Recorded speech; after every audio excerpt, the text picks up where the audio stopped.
Hello everyone. जैसे कि CA final में आईबीएस पेपर है, उसमें एसपीयूएम में जो अपन पेपर्स देते हैं, सेट ए एंड बी, जो लॉ एंड कॉस्टिंग है, वो भी कवर होता है। एंड मोस्टली देखा है कि आईबीएस में ना स्कोर करने का एक मौका तभी होता है जब आपका इंडेक्स बहुत स्ट्रांग हो। मीन्स आपको टॉपिक पता हो कि कहाँ पे है, कौन सी बुक, कौन से सब्जेक्ट का टॉपिक है, कौन सी मॉड्यूल में मिलेगा, और फटाफट से आपको क्लिक हो जाए कि ये टॉपिक है भी कि नहीं मेरे किसी बुक्स में। उसके लिए आपका इंडेक्स के साथ कनेक्शन, इंडेक्स का आपको जानकारी अच्छे से होना चाहिए। एंड वो इंडेक्स के जानकारी के लिए ही सब बोलते हैं, एक बार आप एक दो बार अपना गो थ्रू कर लो अपने इंडेक्स से। सो काइंड ऑफ अक्सर अपन नहीं कर पाते हैं, या फिर गो थ्रू बहुत ध्यान से नहीं कर पाते हैं। ऑडियो विजुअल एक ऐसा कनेक्शन होता है कि जहाँ पे आदमी ऑडियो विजुअल के थ्रू जल्दी रिटेन भी करता है और उसको याद भी रहता है कि मैंने क्या क्या इंडेक्स देखा था। तो आज मैं देखने वाला हूँ सेट ए की मॉड्यूल वन, यानी कि लॉ का मॉड्यूल वन का इंडेक्स, एंड उसको एक बार गो थ्रू करते हैं कि देखते हैं उसमें क्या क्या टॉपिक्स कवर्ड है। Starting with module one of set A, index क्या क्या कवर करता है। Just reading the index and इसको भी आप रिपीटेडली सुन लोगे एक दो बार, तो आपको एक बार माइंड में आ जाएगा कि क्या इंडेक्स है। Let's start. सबसे पहले तो चैप्टर्स एक बार अपन देख लेते हैं कि मॉड्यूल वन में चैप्टर्स कवर होता है। Appointment and qualification of directors, appointment and remuneration के रिलेटेड बात करेगा। फिर मीटिंग्स ऑफ बोर्ड्स एंड उसके पावर्स की बात करेगा। ये तीन तो कनेक्टेड चैप्टर्स ही है कि पहले appointment of directors, qualification of directors, फिर बाद वाले में आएगा रेम्यूनरेशन और मैनेजरियल पर्सनल। फिर आएगा meetings of boards and its powers. Then आएगा inspection, inquiry and investigation. Then आएगा कॉम्प्रोमाइजेस, अरेंजमेंट एंड अमालगमेशन के बारे में बात होगी। देन होगा prevention of operation and mismanagement. Then आएगा वाइंडिंग अप। देन आएगा मिसलेनियस प्रोविजंस, एंड देन आएगा compounding of offences, adjudication, special courts, National Company Law Tribunal and Appellate Tribunal, और लास्ट में आएगा e filing in module one. अब इसको अपन detail में, ये डिटेल इंडेक्स एक बार गो थ्रू करते हैं क्या क्या टॉपिक्स कवर होता है। बल्कि आपके पास टाइम हो तो इन एक एक टॉपिक्स में जाना, और इसके ही आगे यहाँ पे ये जो स्पेस दिया हुआ है, यहाँ पे आप कुछ, आपको लगे कुछ ऐसा टॉपिक है आप केस स्टडी सॉल्व करेंगे, या फिर आपको कुछ लगे ऐसा टॉपिक है जो यहाँ से कंफर्म नहीं हो रहा है। जैसे मैंने फेमा में देखा था कि फेमा रूल्स 2022 भी कवर हो रहा है जो वहां पे लिखा हुआ नहीं है। तो आप उसके आगे जाके ऐसा नोटिंग कर सकते हैं कि ये वाला टॉपिक भी यहाँ पे कवर्ड है, या फिर ये स्पेशल पॉइंट यहाँ पे कवर्ड है, या फिर कोई केस स्टडी का जो रिलेवेंट आपने टॉपिक सॉल्व किया है वो भी लिख सकते हैं, ताकि आपको वहां पे आईबीएस के वक्त ज्यादा ढूंढने में दिक्कत नहीं आएगी। Appointment and qualification of directors, introduction, company to have a board of directors. फिर बात करता है अपॉइंटमेंट ऑफ डायरेक्टर्स की। Then director identification number, DIN number. Then right of person other than retiring directors to stand for directorship. Appointment of directors elected by small share holders. Appointment of additional director का appointment कैसे होगा, alternate director का appointment कैसे होगा, casual vacancy को कैसे fill किया जाएगा, डायरेक्टर की कैजुअल वैकेंसी से रिलेटेड बात हो रही है, नॉमिनी डायरेक्टर की बातें हो रही है। Appointment of directors to be voted individually, individual voting कैसे होगी डायरेक्टर्स के अपॉइंटमेंट के लिए। Option to adopt principle of proportional representation, proportional representation एक कॉन्सेप्ट होता है, वो कैसे होगा डायरेक्टर्स के अपॉइंटमेंट के केस में। उनका डिस्क्वालिफिकेशन कैसे होगा, मैक्सिमम नंबर ऑफ डायरेक्टर्स कितने होंगे, independent directors, manner of selection of independent directors and maintenance of data bank of independent directors, की कहाँ से इंडिपेंडेंट डायरेक्टर्स हायर करना है तो उनका एक डेटा बैंक होता है।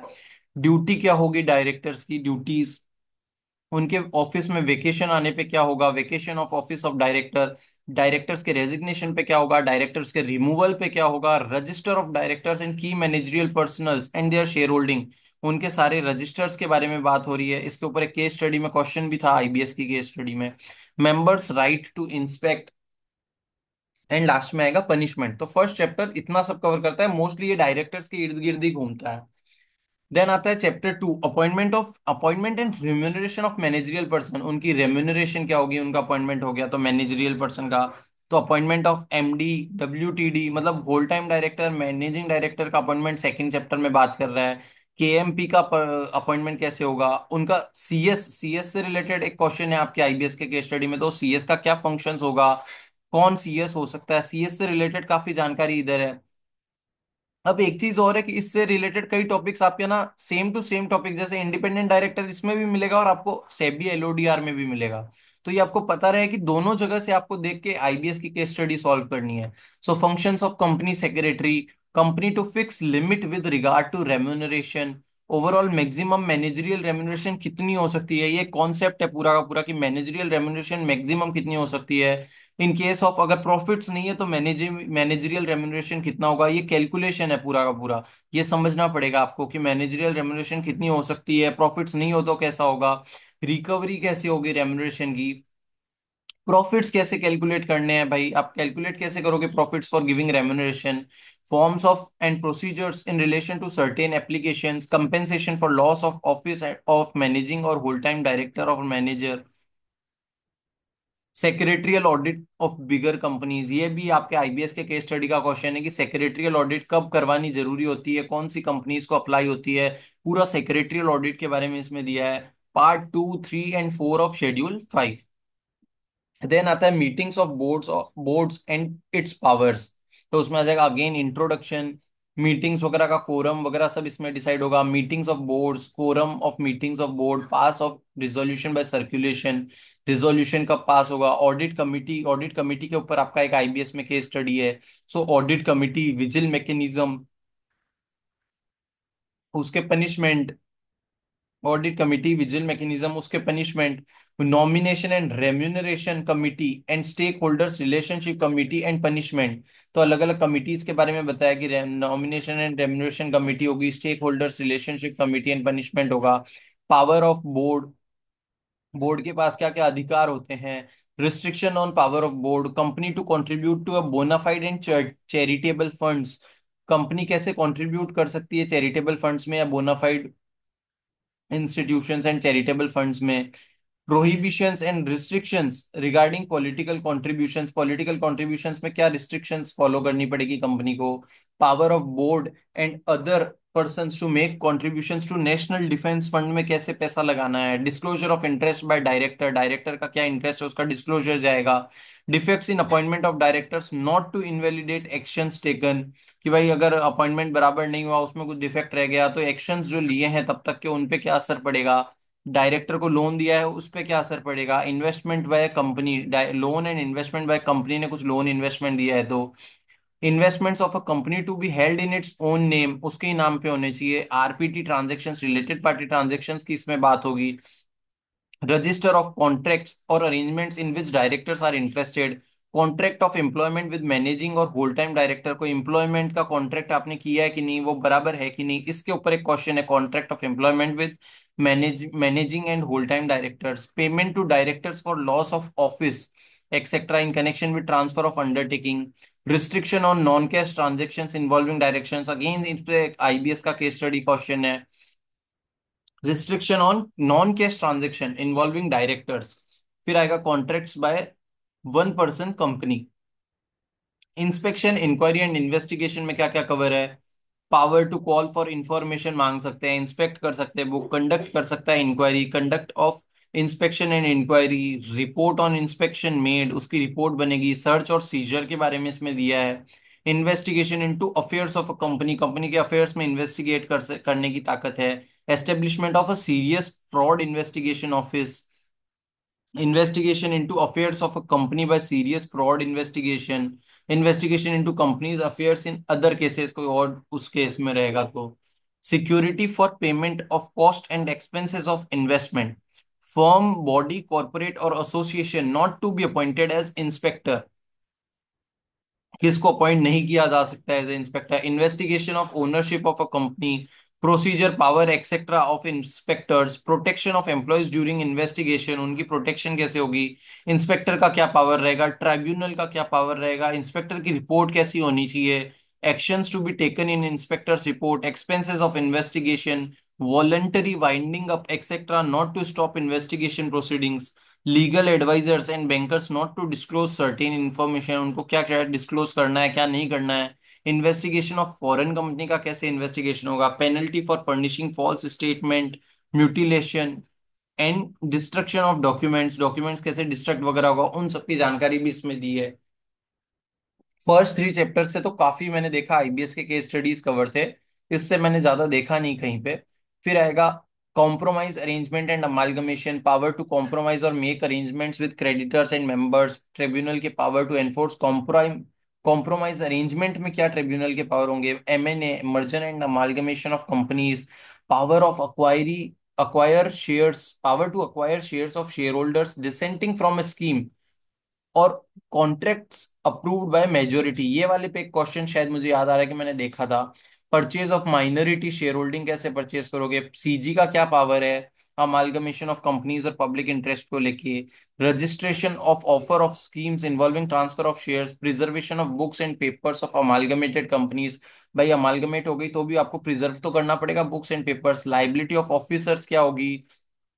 प्रायर टू मर्जर भी अगर है तो उनकी क्या होगी। ये वाले पे एक क्वेश्चन है कि प्रायर टू मर्जर उसने कुछ घोटाला किया एंड मर्जर हो चुका है, उसकी लाइबिलिटी रहेगी कि नहीं। इसके ऊपर एक एमसीक्यू था शायद, जितना मुझे याद है। Fast track mode of merger और amalgamation of certain companies, merger और amalgamation of company with foreign company,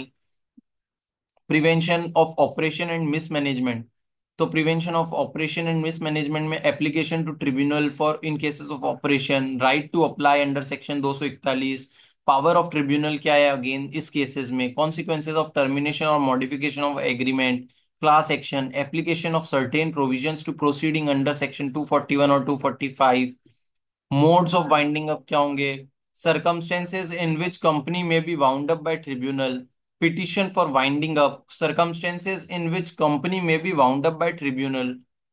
petition for winding up, powers of tribunal क्या होगा, directions for filing statement of affairs, company liquidators and their appointments, removal and replacement of liquidator, intimation to company liquidator, provisional liquidator and registrar, effect of winding up order,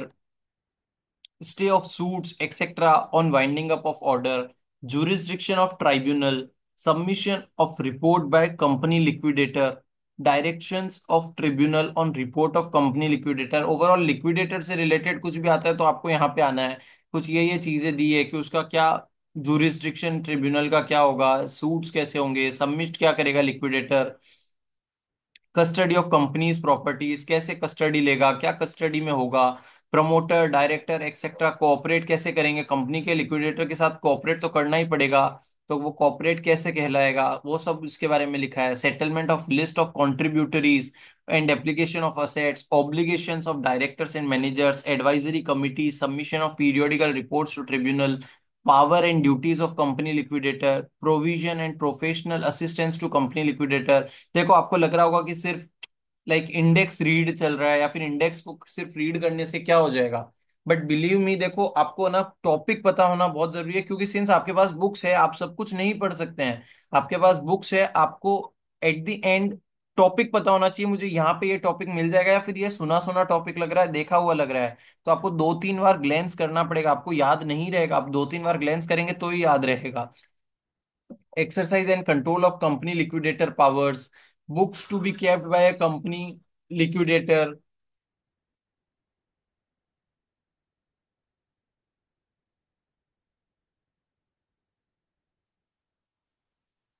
अंदर कर।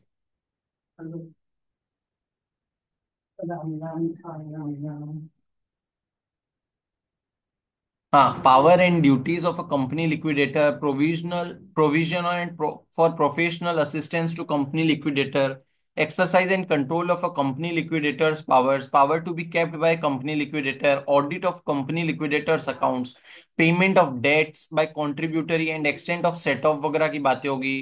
power of tribunal to make calls, adjustment of right of contributories, or power to order cost, power to summon persons, power to order examination of promoter और director का examination किया जा सकता है, arrest of a person trying to leave India.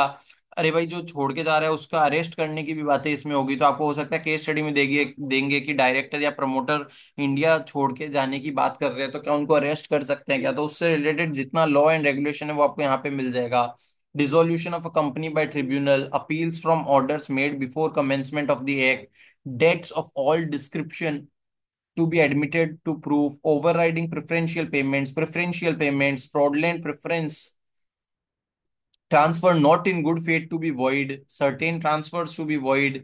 liabilities and rights of certain persons fraudulently preferred, effect of floating charge, disclaimer of onerous property, transfer after commencement of winding up to be void, certain attachments, executions, winding up of tribunal to be void, winding up by tribunal to be void, offenses by officers of a company, statement that a company is in liquidation, books and papers of a company to be evidence, inspection of books and papers by creditors and contributory inspection कर सकते हैं, disposal of books and papers and of a company, company liquidation, dividend, liquidation पे जो dividend रहेगा, या undistributed assets का account, liquidator to make returns, meetings to ascertain wishes of creditor और contributory, court tribunal person before whom affidavit may be sworn, power of tribunal to declare dissolution of a company void, commencement of winding up of by tribunal, exclusion of certain time in computing period of limitation। अब आएगा miscellaneous provision में registered valuer की बात होगी, removal of companies from the registrar of companies, government companies, Nidhi company का कुछ आ जाए, miscellaneous और कुछ प्रोविजन आपको कहीं नहीं मिले तो आप एक बार इसमें गो थ्रू कर लेना, ज्यादा बड़ा चैप्टर है नहीं है। फिर आएगा adjudication of special courts, National Company Law Tribunal and National Company Law Appellate Tribunal. तो NCLT, NCLAT, special court, offences to be non cognizable. ये देखो एसपीओएम में ये वाला पॉइंट यहाँ से क्वेश्चंस आते हैं। आईबीएस का तो मैंने इतना देखा नहीं यहाँ पे कुछ, बट यहाँ पे एसपीओएम में बहुत सारे क्वेश्चंस आते, मतलब लिमिट वगैरह की क्या एनसीएलटी के पास जाएगा, क्या एनक्लेट के पास जाएगा, इससे रिलेटेड एसपीओएम में तो आता है। Offenses to be non-cognizable, compounding of certain offenses, mediation and conciliation panel, serious fraud investigation office, power of central government to appoint company prosecutors, appeal against acquittal, compensation for acquisition without reasonable cause, application of fines, factors for determining level of punishment, lesser penalties for one person company, adjudication of penalty, penalty for repeated default कर रहे हो तो उसकी क्या penalty, ई filing में क्या होगा, relate provisions related to application, document inspection, electronic form to be exclusive, alternative in addition to physical form, provision for value added service through electronic form, application of provision for IT Act। तो jar में क्या होगा, fees for filing, MCA 21 का form वगैरह version 3.0, और case studies relating to ethics वगैरह से related इसमें बात होगा। और यहाँ पे अपने मॉड्यूल 1 ऑफ सेट ए का इंडेक्स खत्म हुआ है लॉ का। और ये इंडेक्स सच में आपके लिए हेल्पफुल होगा, आप एक दो बार इसको गो थ्रू करेंगे ना तो आपको वहां पे फटाफट टॉपिक रिकॉग्नाइज होंगे कि हाँ ऐसा कोई टॉपिक है, एंड आपके लिए ढूंढने में यूजफुल होगा। नहीं तो आप बोलेंगे कि यार ये टॉपिक है कि नहीं, और बल्कि मैं तो बोलता हूँ इसके अंदर के भी छोटे छोटे टॉपिक्स को ढूंढिए अगर आपको लगता है तो। जैसे इंडिपेंडेंट डायरेक्टर्स के A to Z चीजें इसमें भी है, पर वो सेबी एलओडीआर में भी है। तो आप दो तीन बार गो थ्रू करेंगे तो आपको पता चलेगा कि अच्छा दोनों जगह के लॉज मुझे देख के फिर अप्लाई करने हैं। तो कई बार आप कंफ्यूज भी हो जाएंगे, तो इंडिपेंडेंट डायरेक्टर्स को लेके है आपके आईबीएस के स्टडी में क्वेश्चंस भी है। सो यहाँ पे अपना खत्म हुआ, एंड मैं आगे के दूसरे मॉड्यूल्स का भी इंडेक्स एक बार गो थ्रू करूंगा ताकि हेल्पफुल हो आई थिंक, क्योंकि खुद से इंडेक्स पढ़ना बहुत बोरिंग है और उसको याद रखना अगेन, ये चाहे तो आप सोते वक्त भी सुनेंगे ना तो आपके माइंड में रिटेन रहेगा। So thanks a lot for today, I will come with next part soon. Thank you.